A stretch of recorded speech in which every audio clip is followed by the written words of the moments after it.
secundaria de degradación de colágeno y elastina, y posteriormente otros autores como degeneración de tejido elástico, así como descartaron la afección de la colágena, y finalmente Sun en 1955 por medio de cromatografía demostró que el material coloide provenía de las células de las proteínas séricas. Se conoce con múltiples sinónimos, como está descrito en este artículo, y como opciones terapéuticas pues se ha descrito muchas cosas como parámetros de energía con estas potencias, hasta 10 pases en una sola sesión, también teniendo un que se llama TrueSpot con una potencia de 15 watts, con una exposición de 15 milisegundos y una repetición de 0.10 segundos. Al inicio pues hicimos una prueba de ventana, como podemos ver aquí, es una ventana de 2 centímetros cuadrados, esta es la punta colimada. Posteriormente vimos el ajuste de la energía, el paciente respondió adecuadamente, por lo cual hicimos ya el tratamiento en el dorso de las manos del paciente, que estamos viendo aquí ya con el escáner CPG, obteniendo inmediatamente después este resultado, en donde vemos estas escamas de color blanquecino amarillento, algunas costras. El paciente pues tuvo una recuperación rápida, al mes de tratamiento se descostró, no hubo ninguna complicación.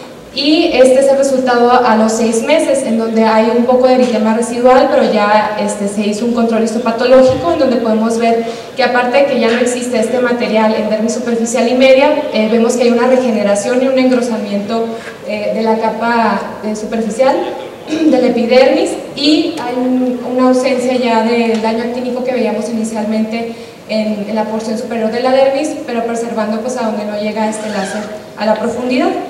Con esto pues también se le realizó de control una tinción de Verhoff, vemos cómo se regeneran también las fibras elásticas, cómo ya se regenera la colágena, y podemos ver inmediatamente un comparativo de la presencia de la dermatosis después del tratamiento a ausencia completa de la misma, y con esto concluimos que el láser CO2 fraccionado es una opción para el tratamiento de milium coloide, ya que es más efectivo que otras opciones terapéuticas. Tiene la ventaja de ser una sola sesión con un solo pase, es bastante bien tolerado, no tiene complicaciones y es mucho menos costoso que otras tecnologías láser. Muchas gracias.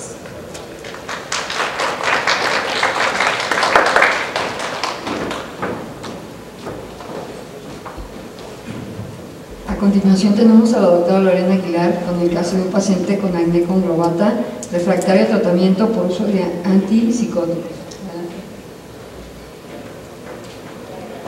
Buenos días, el caso clínico del día de hoy se trata de un paciente masculino de 23 años de edad, originario y residente del Distrito Federal, de escolaridad preparatoria de ocupación comerciante. Dentro de sus antecedentes personales patológicos de importancia, presenta crisis convulsivas desde los 6 años de edad, remitidas hasta los 9 años, actualmente sin tratamiento médico. Desde hace 5 años se le diagnostica trastorno bipolar en tratamiento con trufloperacina, piperideno y carbonato de litio. A nuestro servicio acude por presentar con una dermatosis de 5 años de evolución, diseminada a cabeza, de la cual afecta cara, tronco anterior y posterior, y miembros superiores, de los cuales afecta brazos. Esta dermatosis está caracterizada por presentar múltiples nódulos, pápulas, pústulas, cicatrices hipertróficas y queloideas. El paciente estuvo tratado con dapsona y clindamicina, sin mejoría aparente. Dentro de sus estudios de laboratorio, al inicio, encontramos elevación de triglicéridos, leucocitosis y plaquetas de 504,000. Dado lo anterior, y a pesar de esto, se decide iniciar un tratamiento a base de isotretinoína a dosis de 20 miligramos cada 12 horas, así como antibiótico y esteroide sistémico intralesional, así como fomentos con permanganato. Los estudios de laboratorio de control muestran aumento de triglicéridos y leucocitosis hacia la baja. A los 8 meses de manejo, el paciente presentó un brote psicótico, por lo que fue valorado por psiquiatría, quienes comentan que el paciente se encontraba estable, decidiendo continuar con el carbonato de litio, ya que es el único antipsicótico que lo había podido controlar durante los últimos 4 años. Y también se decide disminuir la dosis de isotretinoína a 20 miligramos cada 24 horas. En nuestro servicio observamos que el paciente realmente presenta muy poca mejoría, ya que aunque estamos dando el tratamiento adecuado, el carbonato de litio entorpece nuestro manejo. Una breve revisión acerca del acné conglobata refractario al tratamiento por el antipsicótico.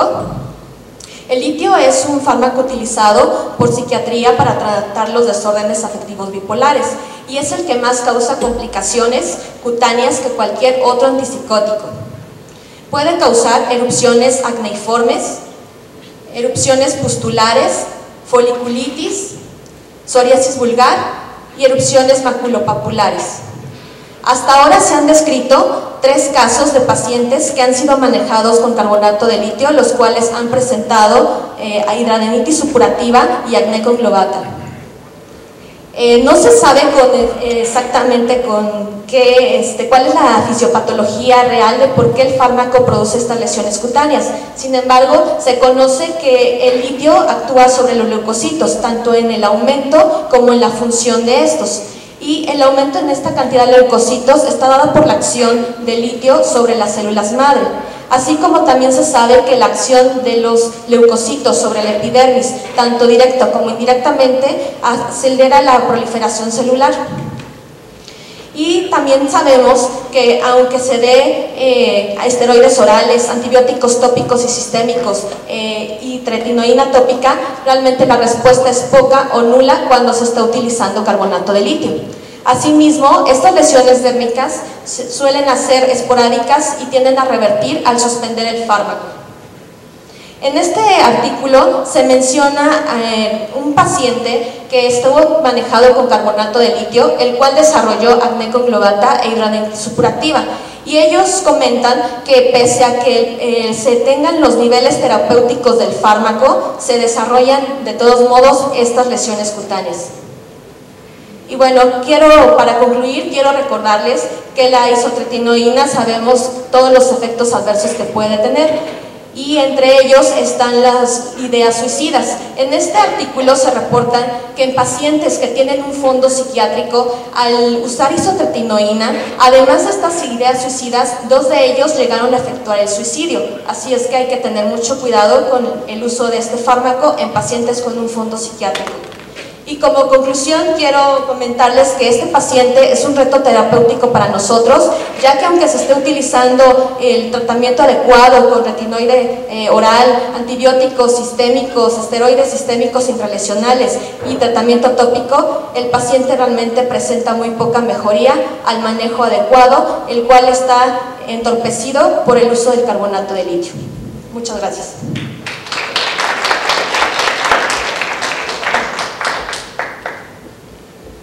Gracias, doctora.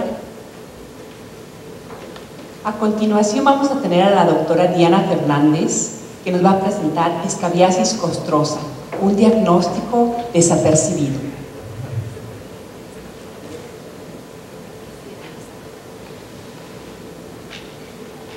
Buenos días.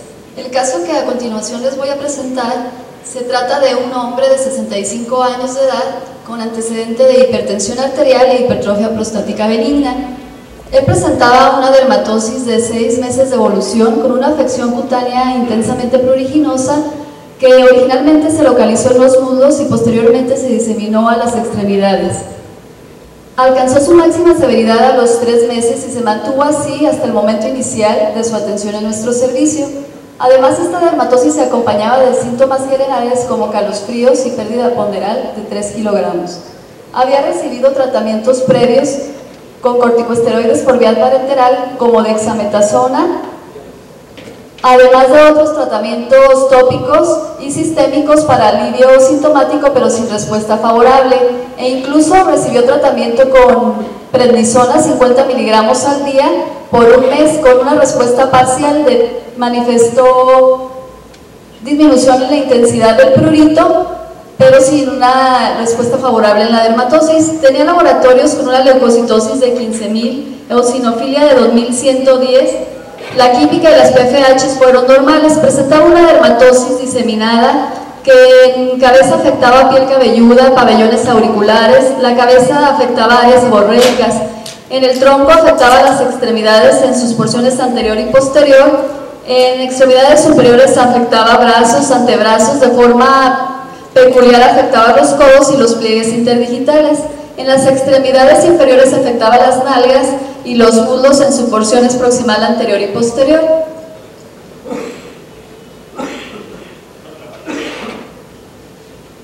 La afección predominante se localizaba en el tronco y estaba constituida por numerosas pápulas eritematosas que sentaban sobre una base de eritema difuso. En algunos sitios, como los pliegues, había descamación laminar fina, al igual que en los pabellones auriculares, en los pliegues interdigitales. En el abdomen había afección periumbilical y en las extremidades afectaba tanto las nalgas, constituida por pápulas, algunas decapitadas por rascado y algunas costras hemáticas.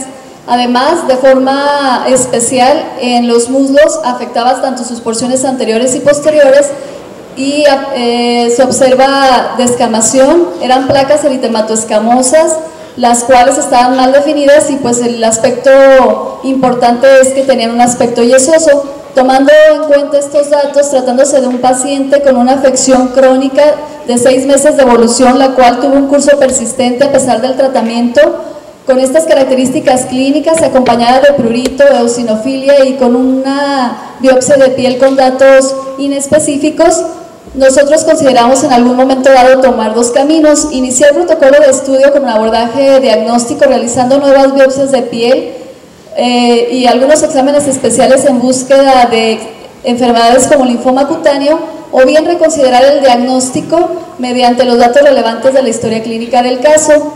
Por lo anterior, decidimos realizar un reinterrogatorio al paciente y se nos informó que 3 de sus convivientes, la esposa y las 2 hijas, presentaban prurito de 1 mes de evolución en algunos sitios específicos como las nalgas, las mamas y los muslos.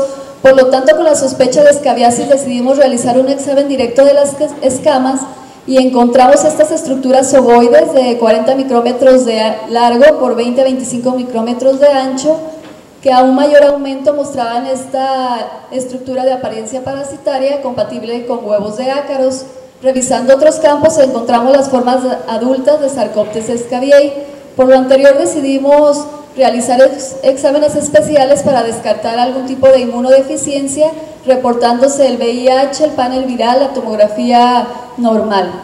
Por lo anterior decidimos dar tratamiento con ivermectina a dosis de 12 miligramos vía oral. Una semana después recibió una dosis adicional, tanto el paciente como sus convivientes.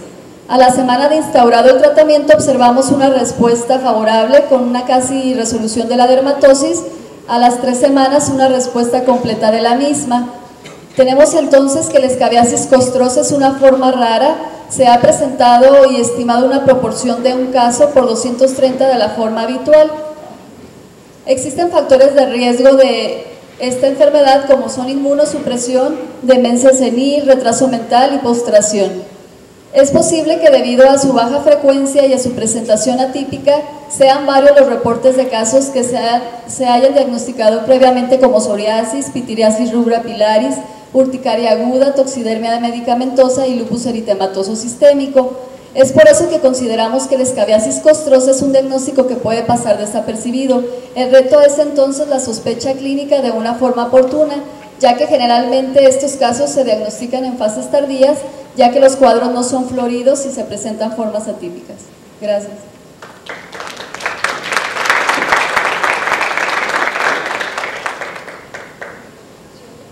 Doctor Jan Charlie Joseph, con dermatosis erosiva pustular de la piel cabelluda, remisión rápida y sostenida con inmunosupresión decreciente, es un trabajo de ingreso.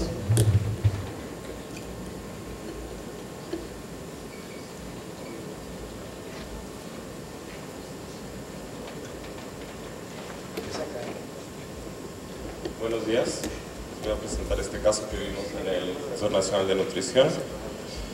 Y es una mujer de 46 años que vivía en el Distrito Federal y que acudió por una dermatosis localizada a la piel cabelluda, bilateral y simétrica, y que afectaba principalmente la región biparietal y occipital.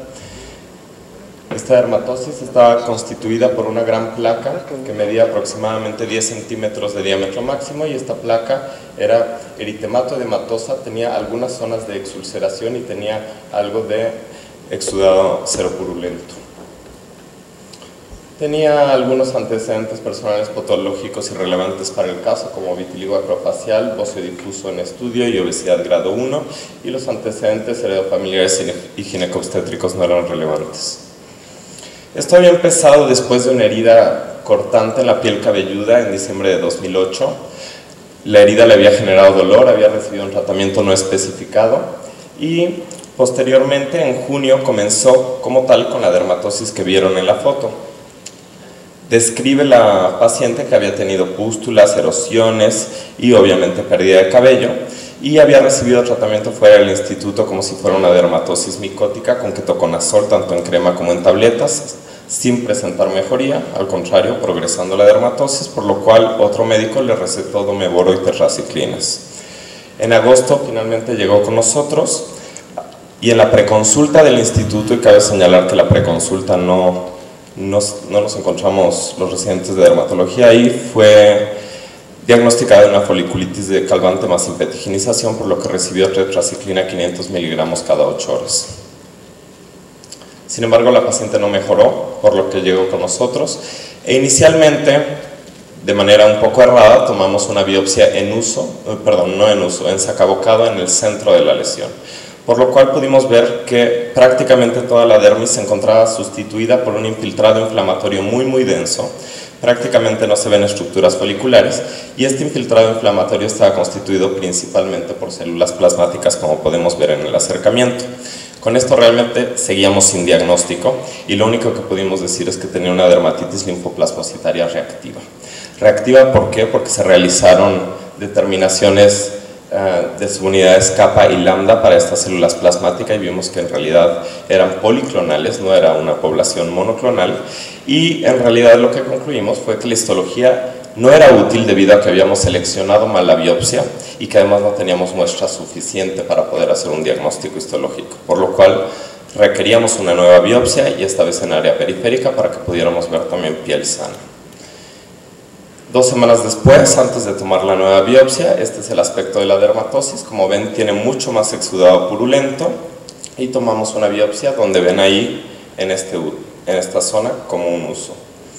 En esta nueva biopsia ahora sí podemos ver un infiltrado inflamatorio denso, tanto en la superficie de la dermis como en la profundidad de la misma, y este infiltrado no solo se encuentra en los folículos pilosos, realmente afecta un poquito por todos lados, pero los folículos pilosos se encuentran primordialmente afectados. Al grado, bueno, si nos acercamos a este infiltrado podemos ver que es mixto, que está constituido tanto por neutrófilos, linfocitos y células plasmáticas, algunas células gigantes, y este infiltrado destruía por completo algunos folículos pilosos, como lo pueden ver aquí, dejando algunos rastros nada más de los folículos pilosos. Si uno conoce esta enfermedad, en realidad el diagnóstico es bastante sencillo, el problema es conocerla porque hay menos de 100 casos reportados, y el diagnóstico, si uno suma la histología con la clínica, es de una dermatosis erosiva pustular de la piel cabelluda. Fue descrita muy recientemente y, como su nombre lo dice, son pústulas estériles, erosiones y costras que confluyen formando finalmente una alopecia cicatricial. Es muy infrecuente y la fisiopatología no se entiende. Recientemente en un estudio vieron que existe una sobreexpresión de interleucina 8 en la epidermis de los pacientes afectados y esto podría ser uno de los factores clave debido a que la interleucina 8 es un factor quimiotáctico muy potente para neutrófilos. Sin embargo, se han reconocido como posibles factores agravantes la atrofia cutánea, porque principalmente se ve en pacientes de mayor edad que tienen algo de alopecia androgenética, y en estas zonas donde el sol ha estado afectando constantemente es donde se encuentra la dermatosis, pero también muchos pacientes tienen el antecedente de un trauma o daño tisular, como en el caso de la paciente. El trauma puede ser muy diverso y se ha reportado posterior a herpes, posterior a injertos, a terapia láser, a crioterapia, incluso a cirugía convencional. Y algo constante es que el cese del trauma no resulta en la curación de los pacientes como se podría esperar. Se sabe que hay inflamación crónica, en algunos casos se ha visto que hay una relación con comorbilidades autoinmunes y también con HLA-27 positivo. Sin embargo, todos estos son teorías especulativas. Afecta un poco más a a la población femenina y sobre todo a personas de la tercera edad. Ahora, algo muy importante para poder decir que esto no es un proceso infeccioso es que los cultivos sean negativos. En la paciente realizamos cultivos y fueron negativos, y además no existe ningún dato de una respuesta inflamatoria sistémica. No hay calor, no hay edema, no hay adenomegalias. Y siempre hay que considerar que esto es un diagnóstico de exclusión por lo raro que es el caso. Estos son ejemplos que se publican en la literatura, que pueden ver que son bastante similares al nuestro. Y estos son ejemplos de biopsias en la literatura, donde ven que hay una alopecia cicatricial mediada principalmente por neutrófilos, pero también acompañada de linfocitos y células plasmáticas. Sin embargo, la histopatología es inespecífica y se requiere una correlación clínico-patológica en todos los casos.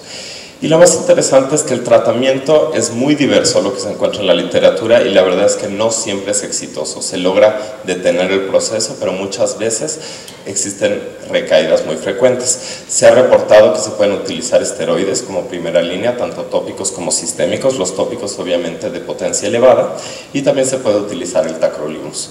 También se han intentado retinoides, tanto tópicos como sistémicos, calcipotriol, sulfato de zinc, y recientemente el equipo de San Francisco ha reportado una serie de casos, que es la más grande, que tiene 5 casos, donde se ha demostrado efectividad importante de la dapsona tópica, que desgraciadamente no tenemos aquí.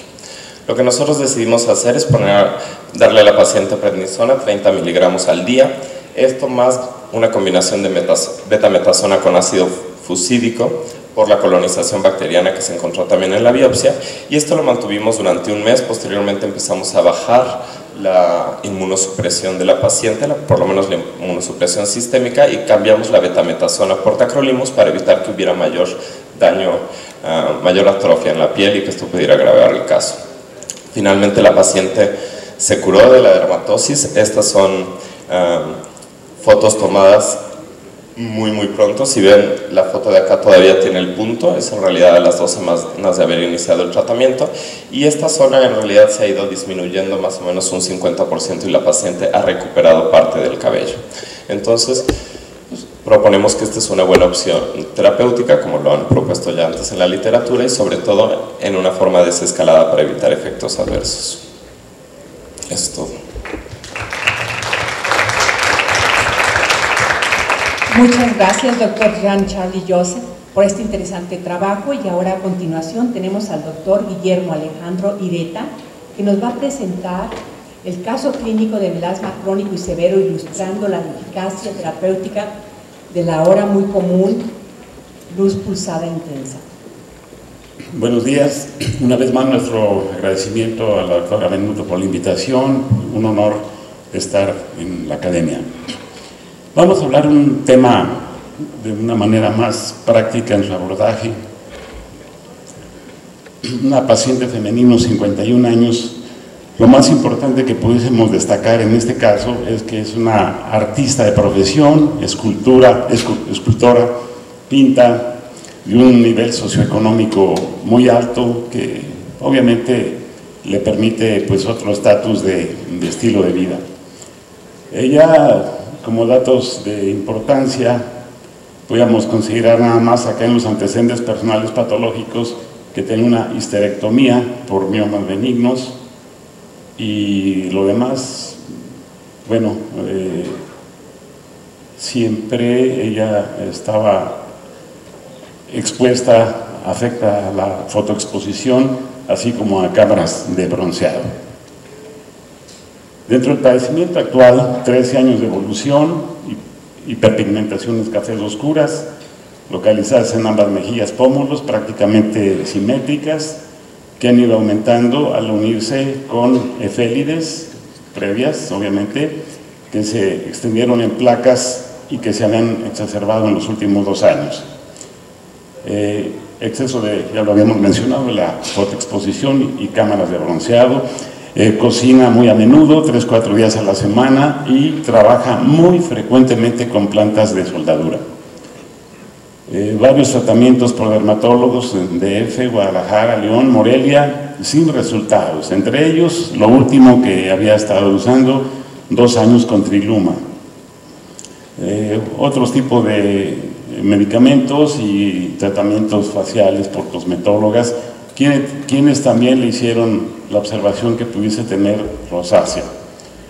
Entonces tenía apenas un año que había comenzado a evitar la fotoexposición y al mismo tiempo que se comenzaba a disciplinar en cuanto a la fotoprotección y el uso de sombrero. Entonces, vamos a destacar que el fototipo 4, y más que hacer yo la síntesis de lo que anotamos acá, pues ustedes pueden ver el cuadro clínico ya completo, cómo llegó con nosotros. Le mandamos a hacer su estudio de laboratorio, algunas alteraciones de tipo ginecológico que le hicimos la interconsulta a la especialidad para un tratamiento conjunto. Establecimos el diagnóstico de melasma mixto, a descartarse rosácea, un diagnóstico diferencial y dentro del esquema de tratamiento nos fuimos con la luz intensa pulsada, sesiones por lo general de aplicación mensual, excepto de inicio y a diferentes rangos de intensidad. Nos apoyamos también en la fotocromoterapia, que es una maravilla, se la recomiendo ampliamente por todos los usos que puede tener de acuerdo a las longitudes de onda que nos posibilita el espectro luminoso. Y de esto hicimos sesiones combinadas por 20 minutos de duración y variables en su frecuencia de aplicación, 1 a 2 por semana, intercambiando o combinando los colores. Dentro de la prescripción había que establecer de inmediato pues un dermolimpiador específico, despigmentantes que fuimos utilizando a lo largo de 8 meses con variadas sustancias, todas de probada eficacia. Había que mandar también algún desinflamatorio con humectación adecuada de la piel, antioxidantes, incluso recurrimos también a la vía mesoterápica y fotoprotectores tópicos y orales diversos para complementar un esquema de tratamiento. Es muy importante destacar que el tratamiento de las lesiones pigmentarias benignas de la piel por fotocoagulación selectiva, nosotros lo hacemos siguiendo el esquema de la exteriorización. Lesiones epidérmicas, el cromóforo epidérmico absorbe las longitudes de onda y transforma la energía lumínica en calórica. Genera epidermolisis hasta la capa basal y se eliminan los melanosomas. Forma una costra o escara superficial por muerte celular que se exfolia a los días. Combinamos un poquito también en este sentido la respuesta por microfragmentación, pero aquí sí es importante que les destaque. Antier en el taller de luz pulsada y láser, la doctora Del Pino mencionaba una técnica muy diferente a lo que yo hago. Yo lo utilizo sin gel. De inicio hago 1 a 2 sesiones, una sesión, 20 minutos, puedo hacer una segunda pasada, aumentando la afluencia, con contacto directo, casi besando la piel con la pieza de mano, y vamos a tener entonces la exteriorización de la lesión. A los 5, 6, 7 días desprendiéndose la costra, puedo volver a hacer una nueva sesión y comenzamos entonces a complementar el tratamiento cutáneo, tópico. Aquí podemos ver cuando llega la paciente con nosotros el 1 de diciembre de 2008, 8 meses después, cuando hice la revisión para este trabajo, 10 de agosto de 2009. Como pueden ver, es una sensacional respuesta, a reserva, claro, de la opinión que ustedes puedan tener, ángulos de la evolución a través de los meses, diciembre, enero, abril, mayo, agosto. Lo vemos de perfil, la contralateral, igualmente el perfil,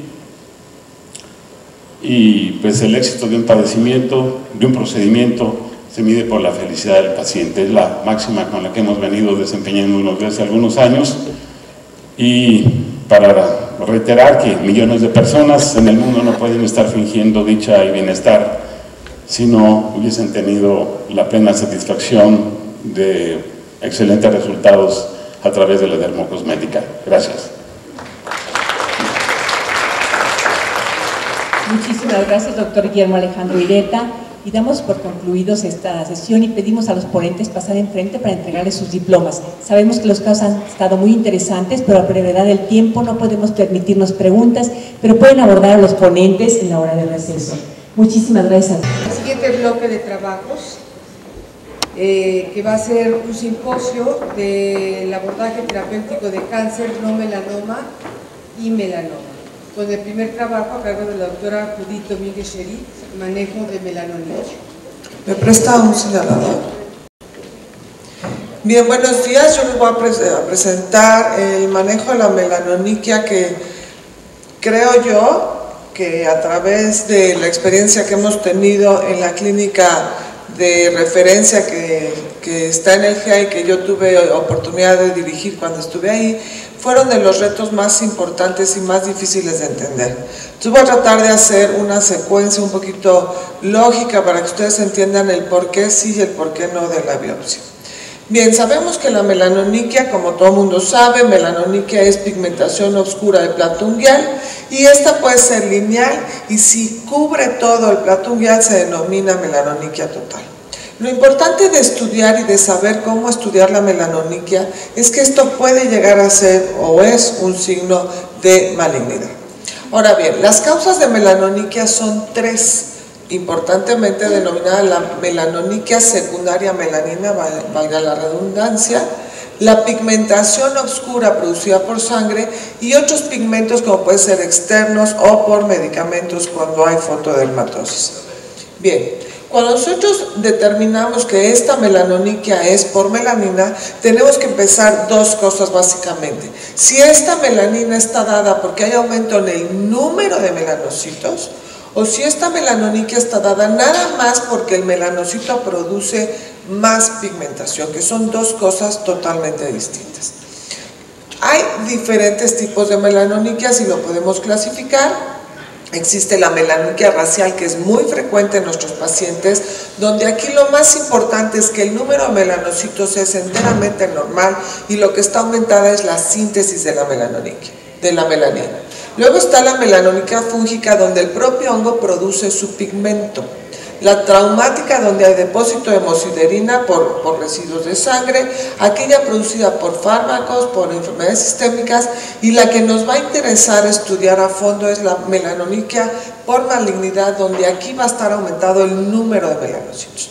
Entonces, si nosotros vemos la melanoniquia racial, todo el mundo hemos visto este tipo de melanoniquia, pacientes con piel tipo 4, 5, 6, que tiene pigmentación en todas las uñas, una melanoniquia traumática que vemos básicamente en los dos primeros dedos de los pies, en deportistas, bailarinas, gente que usa el zapato muy apretado, o las personas de edad donde ya tienen pérdida del arco y de la biomecánica del pie, donde se caen y los dedos empiezan a apoyar en lugar de la planta. La melanoniquia fúngica, donde vemos tiene estrías amarillentas, pero tiene esta pigmentación que es producida por el hongo, y finalmente este tipo de melanoniquia, que en este caso fue un melanoma maligno. Entonces nos vamos a dedicar a ver cuál es la melanoniquia básicamente que está dada por aumento en la síntesis del pigmento, y yo les puedo decir que la única es la melanoniquia racial, y con esta a veces la traumática. Bien. ¿Qué es importante saber? ¿Por qué nos interesa saber por qué la racial y por qué estudiarla? Bueno, se sabe que en los pacientes que tenemos piel tipo 4 a 6, como son los afroamericanos, los hispanos, los japoneses, y este es el estudio de nosotros, tienen una alta incidencia de pigmentación racial. Ahora, ¿por qué nos interesa saber esto? Porque resulta que en estos mismos grupos raciales el melanoma subunguial es muy elevado. Si en los anglosajones se dice que hasta el 1% presentan melanoma subunguial de todos sus melanomas, en nosotros llegan a tener una frecuencia del 20 al 30%. Es decir, muy importante que nosotros sepamos esto porque es el tipo de población que vamos a ver. Así es que para los anglosajones es no más del 3% el melanoma subunguial. Ahora vamos a proceder a estudiar cuáles son las causas que nos van a dar una melanoniquia por aumento en el número de melanocitos. Y básicamente son tres. O tenemos un nevo, donde hay nidos, o tenemos una hiperplasia de melanocitos, que ahorita lo vamos a discutir, o es francamente un melanoma maligno. La importancia de melanocitos, de un incremento en la forma individual de los melanocitos, es que para nuestro grupo de estudio, esto es la forma inicial de un melanoma maligno, es la forma más temprana del melanoma. Ahora se los voy a mostrar un poquito en un esquema y con la histología. Si nosotros hacemos el corte de un dedo, vamos a ver que aquí se encuentra la matriz unguial y es justo aquí donde vamos a encontrar los melanocitos. Y esto se los digo porque cuando vemos una melanoniquia, si hiciéramos una biopsia del lecho, no vamos a encontrar nada porque los melanocitos en el lecho unguial no son activos. Se llaman melanocitos que están dormidos de alguna manera. Entonces nosotros tenemos que hacer biopsia de la matriz. Si nosotros hacemos una biopsia de la matriz proximal con la distal, justo en la unión es donde vamos a encontrar mayor número de melanocitos en forma normal. En la melanoniquia racial, ya decíamos, tenemos un número normal de melanocitos, vemos este tipo de pacientes y si nosotros hacemos una biopsia vamos a ver que histológicamente con HY no hay melanocitos. Si hacemos una tinción de Fontana-Mason, vamos a ver que las dendritas de los melanocitos son altas, prolongadas y cargadas de pigmento. Ahora, si yo tengo un aumento de melanocitos en forma individual, esto ya es de llamar la atención. Vean ustedes la clínica. La clínica de este paciente gritaba melanoma. Sin embargo, en la biopsia lo único que veíamos era un aumento en el número de melanocitos. Si nosotros hacemos la biopsia también asusta. Vean ustedes la cantidad de melanocitos. Digo, no se ve muy bien, pero créanme, todos estos espacios blancos era un número muy aumentado de melanocitos y cargados de pigmento. Y cuando nosotros vemos un melanoma, vean la diferencia clínica. Este casi no grita melanoma, el otro sí gritaba, pero aquí la biopsia era francamente de un melanoma, donde ya se forman nidos, hay nidos de melanocitos, hay células individuales, pero ya empieza a haber migración de los melanocitos y eso ya son datos de melanoma.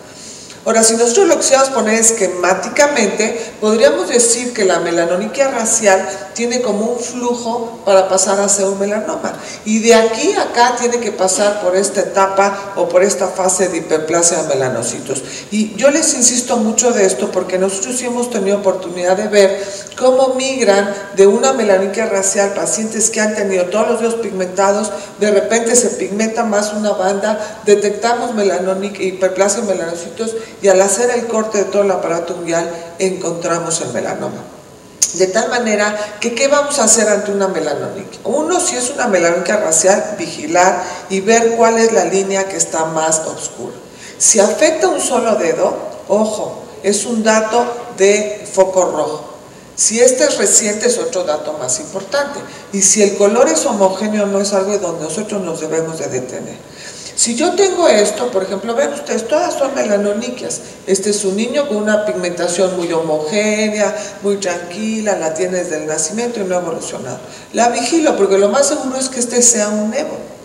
Vean esta otra melanoniquia, desafortunadamente el cañón no enfoca muy bien, pero ustedes se fijan, aquí tiene el pigmento, pero vean ustedes aquí cómo está ensanchada, es un base y es un color como más tenue. Este era un hematoma subunguial.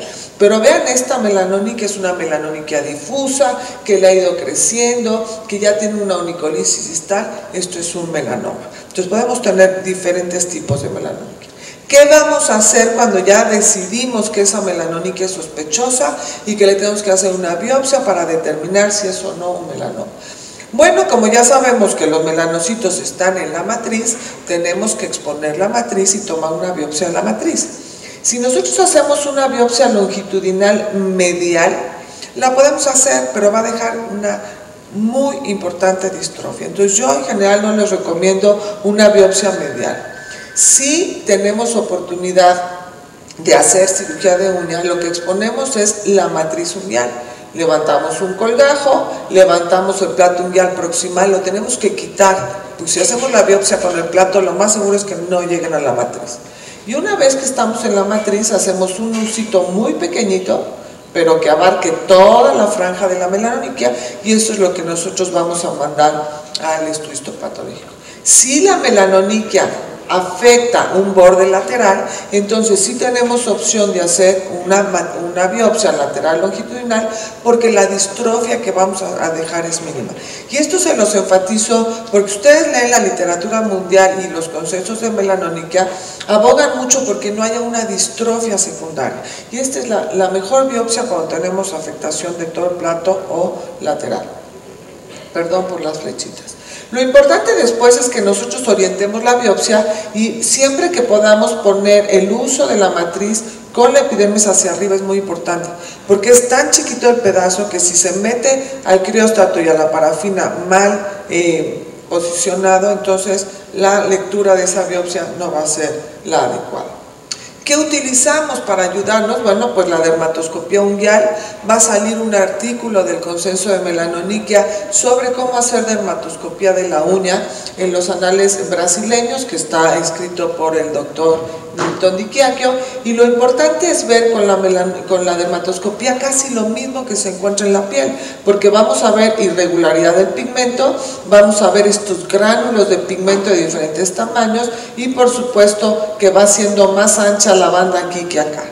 Y siempre les sugerimos que para la dermatoscopía utilicen un gel como el Calle o estos que se utilizan para las ultrasonografías. Esto es muy importante porque si una vez que quitemos la placa unguial, cuando tengamos expuesta la matriz, la dermatoscopía nos va a ayudar mucho para saber dónde tomar la biopsia. La otra cosa que se ha escrito recientemente es la biopsia por rasurado. El doctor Haneke y el doctor Nilton Di Chiacchio, que son los que comandan este grupo, este consenso de melanoniquia, abogaron por la biopsia de rasurado. Yo era muy renuente a hacer las biopsias de rasurado porque pensaba que no nos iba a dar una buena información. Sin embargo, Nilton me hizo favor de mandar las biopsias y verdaderamente vean ustedes lo que podemos lograr con una biopsia por sacabocado o en uso y una biopsia con rasuradora. Realmente el espesor de una y de otra es exactamente el mismo.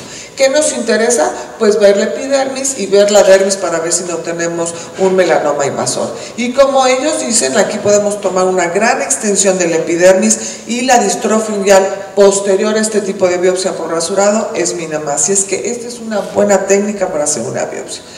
Les voy a enseñar nada más lo que estamos viendo en la histología por si ustedes tienen ganas de hacer histopatología de las melanoniquias. Esta es una racial, vean ustedes, en el HY no se ve nada, en el Fontana Masón lo que vemos son dendritas que están subiendo, son escasos melanocitos 1 o 2 por una biopsia de uña. ¿Qué vamos a ver en la traumática? Bueno, pues vemos esto. Si nosotros le hacemos una biopsia de uña, lo que vamos a ver es la hemosiderina básicamente en el plato unguial. En la fúngica, esta es una foto del doctor Roberto Arenas, vean ustedes, esto es una melanoniquia y vean ustedes cómo están los dermatofitos que están cargados de pigmento.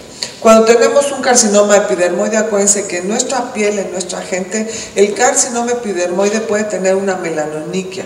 Entonces, si vemos melanoniquia de reciente evolución, también deberíamos de pensar en otra malignidad que es el carcinoma. Vean, esta es una paciente que llegó con una discreta melanoniquia, muy discreta, y una distrofia proximal, y esto en la biopsia comprobamos que era un carcinoma epidermoide in situ bien desarrollado.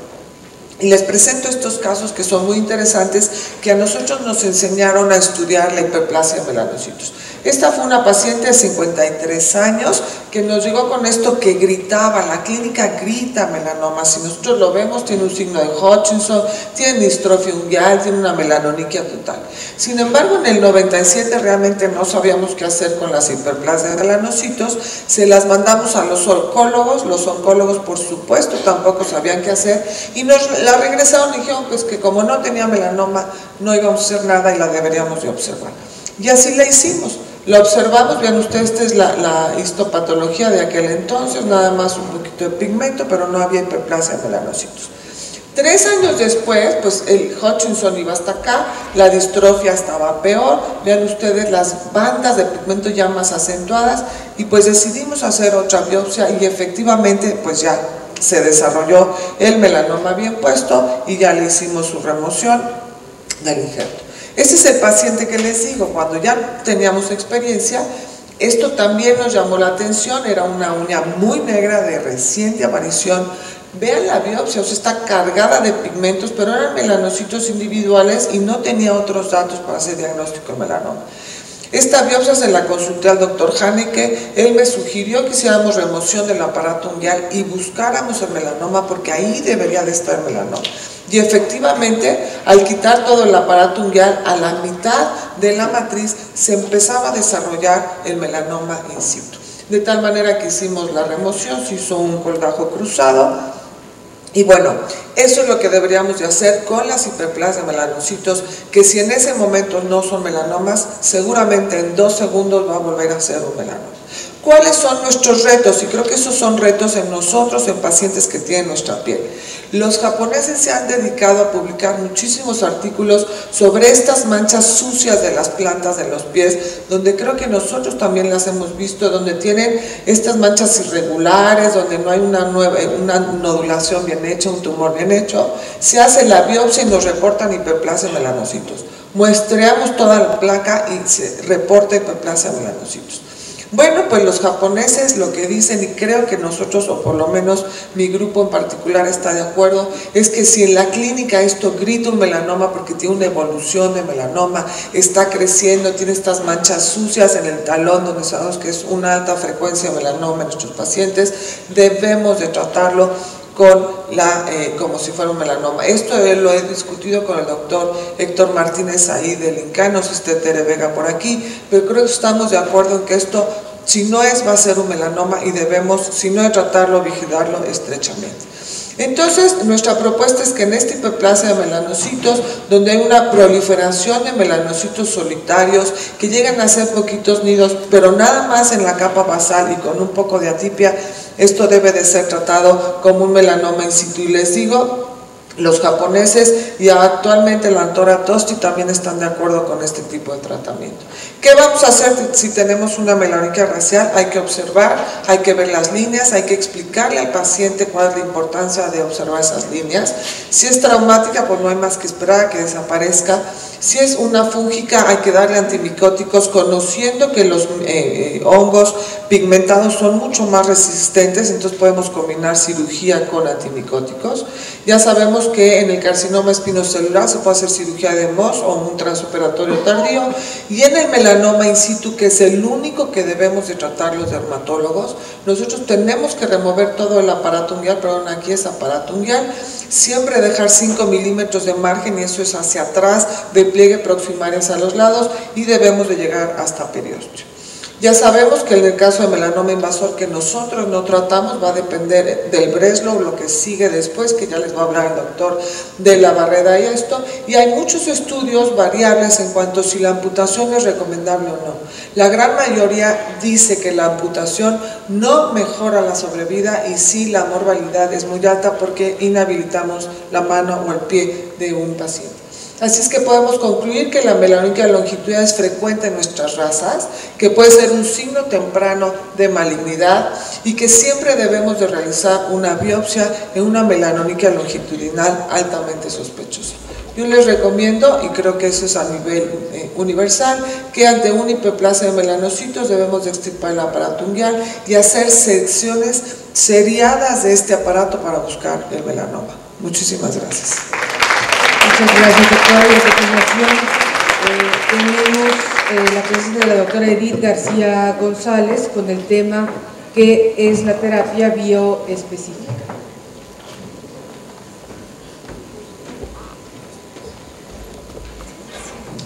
Gracias, buenos días.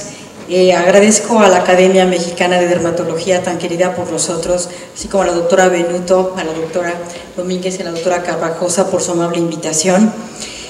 Este es un tema que espero que les sea de interés, es algo que ya es actual y que cada vez se va a hablar más sobre este tema. Si me permiten un señalador, ¿hay aquí? Gracias. Perfecto, gracias. Bueno, este es un tema llamado lo que es ahora el concepto de medicina personalizada o medicina bioespecífica. Es un nombre que se acuñó desde hace 10 años, desde que se terminó el proyecto del genoma humano, y básicamente habla de un tratamiento individualizado para cada padecimiento o para cada individuo basado en el genoma humano. a la pantalla. Ok, gracias. El hecho de que el tratamiento se individualice de manera moderna se basa en el hecho de que realmente no hay enfermedades sino enfermos. Como ustedes saben, hay enfermedades que no leen los libros, que se salen de los parámetros que conocemos y por lo tanto se tiene que individualizar el tratamiento. Y este manejo individualizado no solamente sirve para tratar, también sirve para diagnosticar, obviamente para tratar y sobre todo para prevenir un problema médico que a futuro tanto al individuo como a la familia del individuo le puede causar problemas mayores. Obviamente cada caso es diferente y este aspecto de la medicina es como el sastre que le diseña un traje a la medida de cada persona. Esta medicina personalizada, lo que se llama Personalized Medicine, se basa básicamente en diferentes parámetros. Primero, en el conocimiento del genoma humano. Como ustedes saben, este fue un proyecto que se concluyó en los Institutos Nacionales de Salud en fecha reciente. Fue un proyecto que duró 10 años. Y este proyecto, gracias a la colección de tejidos que se hizo en diferentes centros de investigación en el mundo, llegó a conocer, a dar como conocimiento y sigue dando el conocimiento de muchos marcadores biológicos, gracias a la colección de tejidos, como les digo, en diferentes partes del mundo, y gracias a la emergencia de nuevas tecnologías, como les mencionaré, como una de ellas da origen a lo que es la farmacogenética, y todo ello se viene a traducir en lo que se llama la medicina personalizada. En pocas palabras, la escalera hacia esta medicina personalizada es el DNA. Sin el conocimiento del DNA realmente no se podría saber esto. Watson y Crick, si todavía vivieran, estarían sorprendidos de ver lo que ellos hicieron en un inicio. Ahora, ¿cuáles son aquellas tecnologías emergentes que actualmente suenan como de ciencia ficción, pero que ya son una realidad? Una de ellas es la nanotecnología, basados en moléculas muy, muy diminutas. Otra cosa es el mapeo genético, que es muy interesante. La biología molecular, lo que es la genómica, el estudio de la expresión de los genes, o la proteómica, que es el estudio de las proteínas de los genes, lo cual da como consecuencia lo que se llaman ahora terapias ortomoleculares, y esto sin ayuda de la bioestadística, la informática, no sería posible. Una cosa importante obviamente es enfatizar la importancia de la investigación. Si no se coleccionan tejidos, no se pueden tener fuentes de DNA y no se pueden hacer mapeos genómicos que traduzcan después en diferentes aspectos que se traduzcan como códigos genéticos. Aquí es una secuenciación de genes y este es un mapeo, un código de barras muy estilizado, y efectivamente el conocer el DNA de cada individuo da como consecuencia el mapeo genómico, que gracias a él es la base de la medicina genómica. Es una ilustración simplemente de la expresión de diferentes aspectos del genoma, del cromosoma, da como consecuencia el gen, y después los diferentes marcadores genéticos que se encuentran gracias a la secuenciación de los genes. El genoma humano no es otra cosa más que el traducir diferentes aminoácidos al papel y después a las ventajas que se pueden tener al aplicar terapéuticamente estos conocimientos. Pongamos un ejemplo muy concreto. Un paciente con cáncer. Un paciente con cáncer que va a consulta, el oncólogo lo que hace es mandarle marcadores genéticos, no tanto a la persona, al suero del paciente, sino también un estudio del tumor del paciente. Y en base a eso, algunos de los tratamientos que se orientan hacia determinados cánceres, tanto de la piel como de otros órganos, se basa precisamente en el conocimiento de estos marcadores genéticos, y esto da como consecuencia un concepto también nuevo que se llama medicina de transición, Translational Medicine, que actualmente ya es una realidad. Este tipo de medicina así translacional o Translational Medicine es precisamente la medicina que va no nada más de la célula, sino del DNA, del genoma, del conocimiento del genoma hasta la cama del paciente. Y esto ya es una realidad. Nada menos la semana pasada, en lo que son las instalaciones de la Universidad de California en San Diego, se empezó la construcción que va a durar 6 años de este centro. Es un centro llamado Jacobs Medical Center, y efectivamente el objetivo de este centro médico es nada más aplicar dentro de ese centro lo que es la medicina de traslación basada simplemente en marcadores genéticos. Obviamente esto no sería posible sin conocer la farmacología orientada en base al genoma humano, y esto es precisamente la terapia basada en la presencia o en la ausencia de algunos marcadores genéticos. No voy a ahondar mucho en esto porque otros ponentes van a hablar sobre ello, pero quiero que sepan que, por ejemplo, en cuanto a melanomas o a carcinomas vasocelulares, entre los que nos interesan ahorita más, pero hay otros como cáncer de mama, que ya se tienen tratamientos que están orientados genéticamente hacia ese tipo de objetivos. Creo que es importante remarcar esto. Actualmente el 10% de los medicamentos que están aprobados por FDA ya tienen una leyenda en cuanto a la ausencia o la presencia de marcadores genéticos que se deben utilizar siempre y cuando uno quiera utilizar determinado producto. Un ejemplo, ya otros ponentes van a hablar de ello, son los tratamientos nuevos de melanoma. Este es un esquema de algunos de los pasos metabólicos que las células del melanoma precisamente tienen, y uno de ellos, los que actualmente se orienta el tratamiento, son los marcadores, son los tumores que en un 50% los melanomas lo tienen. Es un marcador muy interesante que se llama BRAF, y sobre este se basa el dar el tratamiento específico de algunos pacientes. En pocas palabras, el tratamiento de la terapia individualizada precisamente no es otra cosa más que darle la pastilla verde al paciente que tiene determinados marcadores verdes, así como individualizarlo por otro tipo de individuos. En pocas palabras, la medicina personalizada tiene diferentes aspectos. Tiene el estudio de la prevención, que es muy importante, el escrutinio diagnóstico del paciente, nos ayuda también como para dar valores pronósticos y obviamente para enfocar el tratamiento. En pocas palabras, la terapéutica del futuro ya está aquí, se llama terapia individualizada, y aunque uno la utilice, no debe uno olvidar que el paciente y los sentimientos que en ese momento tiene el paciente es lo más importante. Muchas gracias. Muchas gracias, doctora.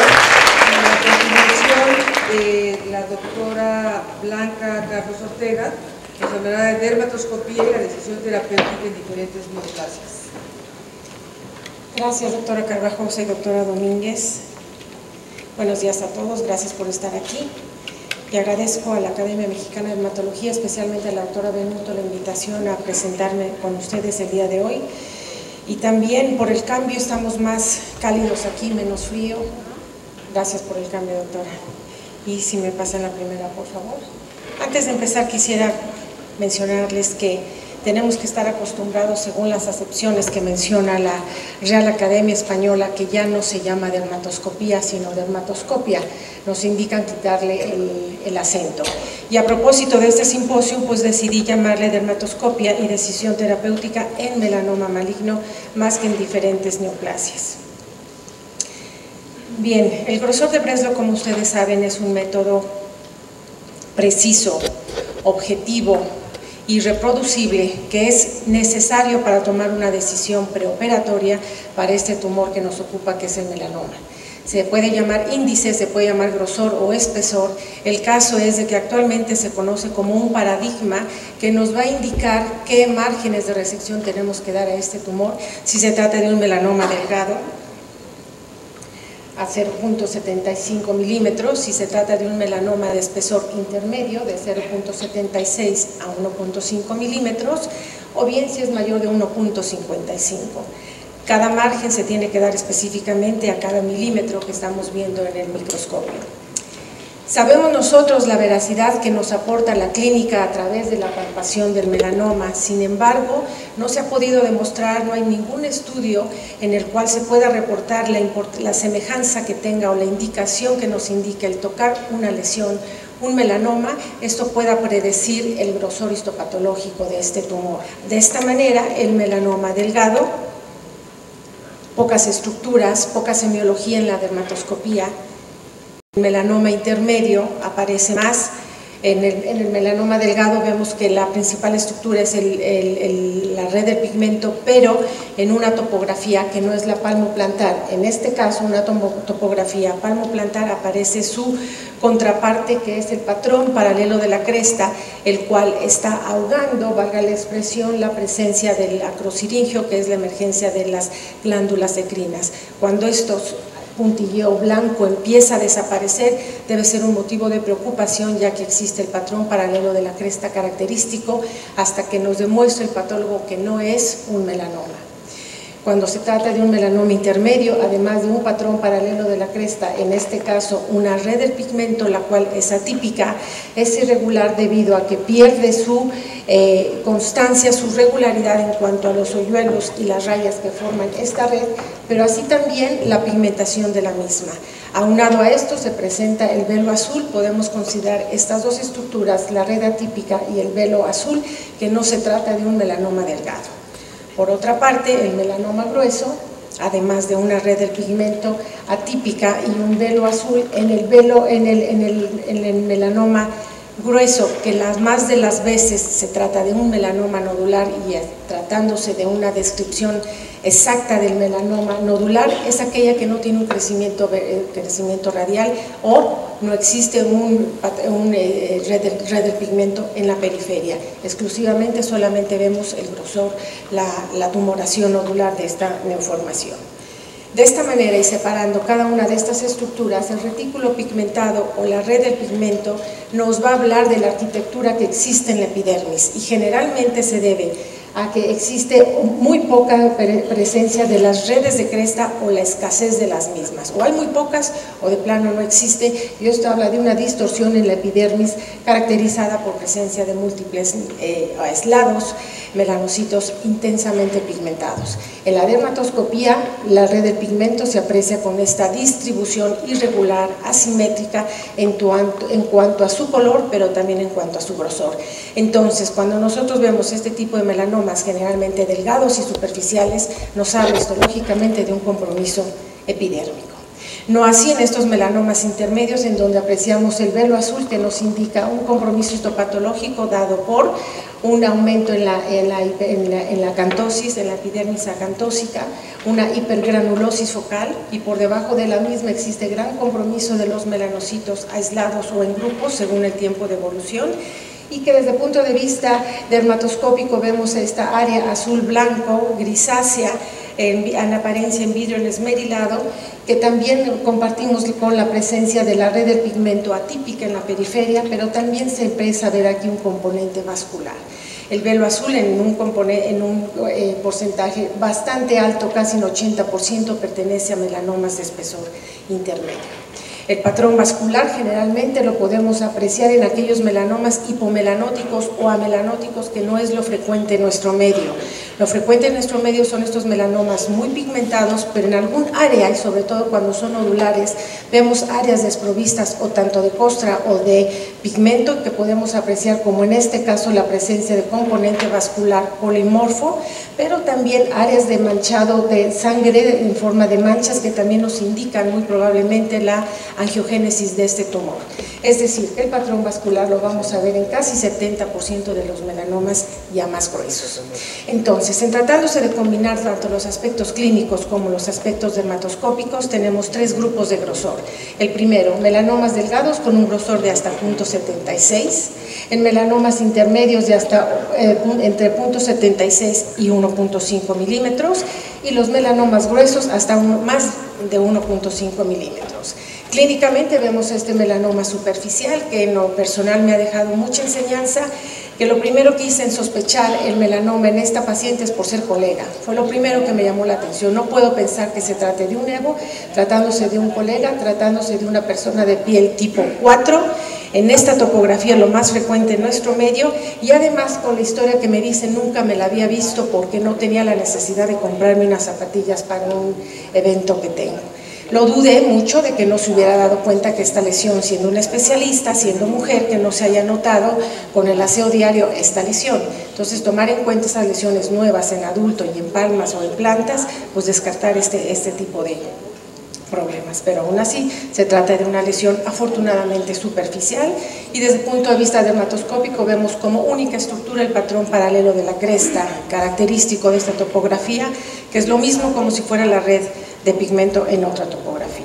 Aún así ya estamos viendo otro melanoma un poco más palpable que el anterior, deja de ser ya tan delgado, deja de ser tan superficial y podemos palpar ya esta lesión, que desde el punto de vista dermatoscópico vemos la presencia del patrón paralelo de la cresta, irregularidad en la terminación del pigmento, así como la presencia de este velo azul que nos indica que el melanoma ya es de espesor intermedio.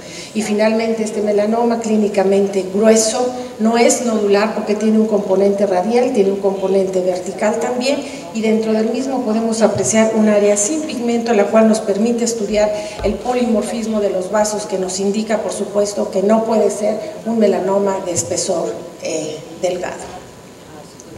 De esta manera, los datos que nos pueden predecir el melanoma son los siguientes. Las lesiones cuando son maculares en el 100% son delgadas y vamos a ver la red del pigmento o el patrón paralelo de la cresta. Cuando es como lo estamos viendo aquí, es una lesión solamente palpable, no podemos considerar que se trate de un melanoma grueso. Si no es palpable, es superficial y vemos el patrón paralelo de la cresta con un velo azul. 2. Cuando la lesión es palpable, puede o no tener el velo azul, como en este caso, y sin patrón vascular. Es decir, que solamente vemos la presencia de una red del pigmento atípica con otras estructuras, pero que no nos indican el grosor. Cuando la lesión es palpable, también puede tener el retículo pigmentado, como en esta parte, alterado por la misma red del pigmento atípica con este velo azul, nos indica la lesión que es palpable y moderadamente, de espesor más alto. Y cuando la lesión es nodular puede tener, no tiene velo azul ni tampoco patrón vascular, es decir, algo muy frecuente que vemos en nuestro medio, el patrón estrictamente nodular. No hay crecimiento radial, no hay red de pigmento en la periferia, son lesiones simétricas, son lesiones bien circunscritas, con terminación brusca del pigmento, pues corresponde a un melanoma estrictamente nodular. Bien, los criterios predictivos del melanoma intermedio es cuando la lesión es palpable, como está aquí, prácticamente palpable en la parte inferior. Aquí es plana, pero podemos ver ya desde la clínica que existen dos fases de crecimiento del tumor. Un crecimiento radial dado por el patrón de la cresta y un crecimiento nodular dado por ese patrón vascular atípico. Y la dermatoscopía nos permite ver el velo azul, nos permite ver las áreas de manchado, de sangrado y los vasos polimórficos que nos indica probablemente la angiogénesis presente en este tumor. La lesión nodular mayores a 15 milímetros, vemos el patrón vascular atípico y el velo azul, nuevamente la ausencia de la red de pigmento en la periferia, es decir, ya no existe compromiso epidérmico, sino existe compromiso dérmico y muchas veces con componente atípico vascular, los vasos son tortuosos, alargados e irregulares en este tipo de melanomas. Por supuesto que cuando el melanoma es hipomelanótico o amelanótico, esos vasos son pues muy bien vistos, son tortuosos, son delgados, son irregulares. Lo frecuente es de que veamos vasos alargados o puntiformes, pero cuando vemos la mezcla de estos dos tipos de vasos y unos llamados recientemente en sacacorcho, pues hablamos de un polimorfismo vascular muy característico de los melanomas nodulares invasores y gruesos, por lo tanto. De esta manera es como Josep Armenciano y colaboradores establecen este algoritmo para predecir la valoración, para hacer la evaluación preoperatoria del melanoma, y en síntesis es esto, que si tenemos una lesión macular es un melanoma delgado hasta el 100% de los casos. Si se trata de una lesión palpable, esta puede ser un melanoma delgado en la mayor parte de los casos, hasta en un 62%.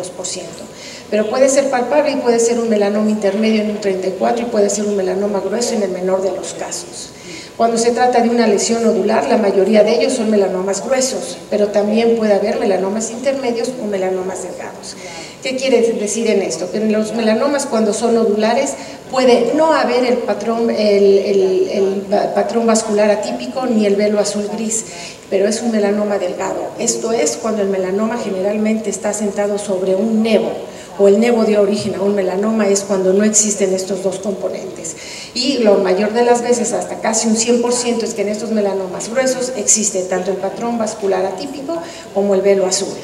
Y cuando se trata de un melanoma de espesor intermedio que es palpable, puede que no exista el velo azul, es posible que tampoco exista el patrón vascular atípico y se trata de un melanoma delgado, hasta en un 80%, pero también puede existir cuando se trata de un melanoma palpable e intermedio en un 82% de los casos.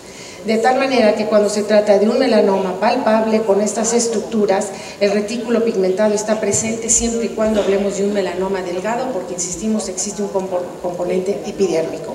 No así cuando se trata de un melanoma nodular, que las más de las veces se trata de melanomas anchos, grandes, que rebasan los 15 milímetros de diámetro. Y algunos ejemplos de la clínica de tumores de la raza es este paciente de sexo masculino con este fototipo que están viendo, y clínicamente vemos una lesión exclusivamente macular, que dice según el algoritmo que el 100% de los casos son melanomas delgados, y así lo es con este componente epidérmico dado por esta red del pigmento atípica desestructurada en unas áreas en su periferia, pero encontramos un velo azul, es decir, que en los melanomas delgados es posible que veamos esta estructura, y de esta manera obtenemos este CLAP2 con un Breslow delgado de 0.6 milímetros con el componente importante en la epidermis y parte de la dermis superficial. Esta otra paciente con mitad de la lesión plana y la otra mitad de la lesión ligeramente palpable, sin antecedentes importantes más que observa en los últimos meses, en los últimos 1 año y medio, crecimiento de la lesión. Clínicamente ya nos está orientando la mitad de la misma plana y la mitad un poco sobrelevada. Pensamos de que superficial, muy delgado el melanoma no lo va a ser. Y desde el punto de vista dermatoscópico nuevamente apreciamos la red del pigmento asimétrica, atípica, desestructurada en unas áreas, con pérdida de su pigmentación regular en otras partes y normal, y volvemos a ver en la parte más sobrelevada de la misma el velo azul, lo cual nos intuye que no estamos hablando de un melanoma tan delgado, y lo corroboramos con la histopatología, que es un Breslow 0.8 milímetros. Finalmente, esta lesión también localizada en el tronco posterior en un paciente de sexo masculino con ligero fotodaño, que clínicamente se antoja pensar en una queratosis seborreica. Pero insistimos, es hombre de 60 años de edad, la lesión es nueva, no la nota él, la nota su esposa, motivo de preocupación de que antes de que se separaran, porque fueron divorciados la pareja, se vuelven a unir, y entonces le dice la señora: esta lesión cuando te dejé no la tenías. Entonces, tener mucho cuidado con esas lesiones nuevas, pero clínicamente volvemos a considerar que se trata de una lesión banal, como si fuese una queratosis seborreica. Sin embargo, desde el punto de vista morfológico no es una lesión simétrica, sino es asimétrica en ambos ejes, y la dermatoscopía es en estas veces que nos da muchísimo gusto, que es tan precisa y que nos permite ver lo que no podemos apreciar a ojo desnudo, que la lesión, además de ser morfológicamente asimétrica, tiene la red del pigmento atípica e irregular en la periferia y todo ese componente del velo azul en el centro. Por lo tanto, se trató de un melanoma Clark 4, no tengo el Breslow. Y es así como la dermatoscopía hace precisos los márgenes entre una lesión benigna, una lesión sospechosa y una lesión maligna. Y finalmente es como este método que mencionábamos, el método de Breslow, es reproducible. Gran parte de todos los algoritmos aceptados por la Sociedad Internacional de Dermatoscopia, el ABCD es el algoritmo que ha podido replicar o reproducir el algoritmo clínico, dermatoscópico e histopatológico, que es el método de Stolz, conocido por todos ustedes, que se trata de multiplicar los puntajes que nos dé la simetría por un factor determinado. Los puntajes que dé el borde, el color y las estructuras dermatoscópicas por factores ya dados para que nos dé una cuenta total.